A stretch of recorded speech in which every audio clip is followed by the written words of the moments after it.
আমি একটা প্রশ্ন জানতে চাই, বাংলাদেশ আওয়ামী লীগ সবচেয়ে খারাপ দল ছিল, আপনারা তাদেরকে বিদায় করে দিয়েছেন, তাই না? এখন বিএনপি আছে, জামাত আছে, জাতীয় নাগরিক পার্টি আছে।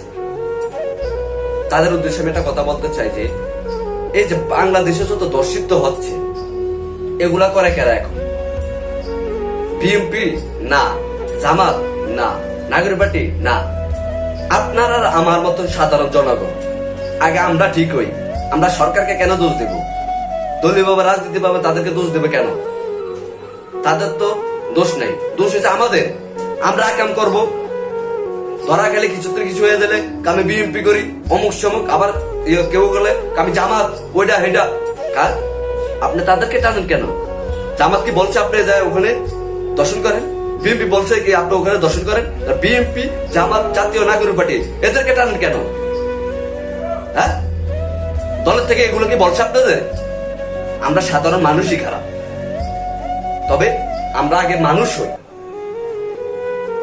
আমরা যদি মানুষ হই তাহলে দেশে কোনো কিছু না। আর আমরা যদি অমানুষ হই তাহলে যে সরকার আসুক না কেন,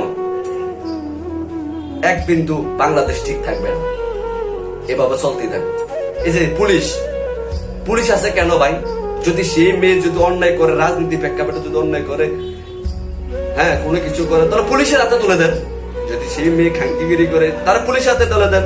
তার দুর্বলতা একটু পয়েন্ট বুঝা ভিডিও করিয়া আপনার দ্বিতীয়বার যায় সেখানে দর্শন করেন। আবার অনেকে কি আরে খালি যায় দর্শন করে। কেন? দেশে পুলিশ আছে কেন? তাহলে পুলিশ রাখছে কেন? সরকার কেন টাকা দেয় পুলিশের?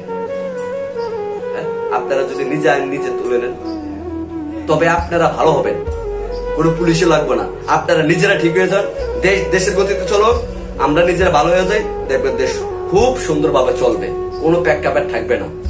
ভাই দেশের কোনো এইসব লাল মন্তজের মধ্যে একটা ঘটনা হয়েছে, বাংলাদেশের সকল জায়গাতে এইসব কথাটি ছড়িয়ে গেছে। কেন ভাই? এখন তো আপনার দাদা বাংলাদেশে ভ্যাকেন্সি, এই মুখটা আপনি দেখাবেন কিভাবে ভাই? তবে আমরা সুন্দরভাবে চলাফেরা করুন।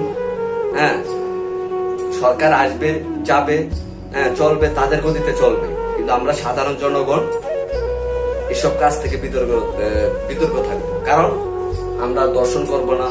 দর্শন করলে একটা জিনিস হিসাব করবো, আমার বোন হচ্ছে তো দেখবেন আপনার এক পায়ে কাইট দিবেন, আবার হিসাব করবেন না যে আমি দর্শন করতে যাই আমার বউ কি করবো, আমার ছেলে কি করবো, মনে আমি ছেলের সামনে মুখ দেখাবো কিভাবে, এগুলা ভাববেন, তাহলে দেখবেন ঠিক হয়ে যাবে।